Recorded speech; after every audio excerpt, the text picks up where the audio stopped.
តាអ្នកកំពុងតែហត់នឿយនឹងការរត់ការងាររាល់ថ្ងៃប៉ុន្តែអាជីវកម្មនៅតែមិនទៅមុខមែនទេ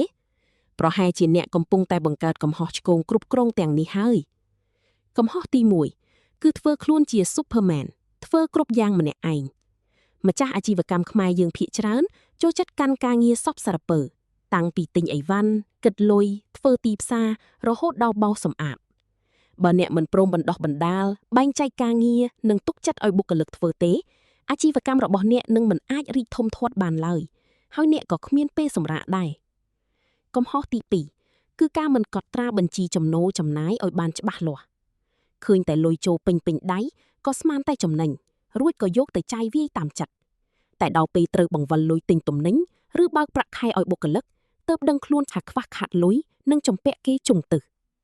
និងកំហុសទី3គឺការមើលរំលងសេវាកម្មក្រោយការលក់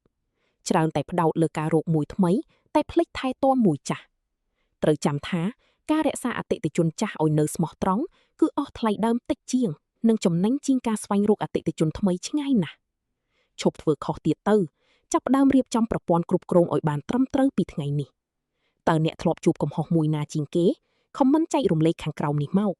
កុំភ្លេចចុច follow ដើម្បីរៀនគន្លឹះគ្រប់គ្រងអាជីវកម្មល្អៗបន្ថែមទៀត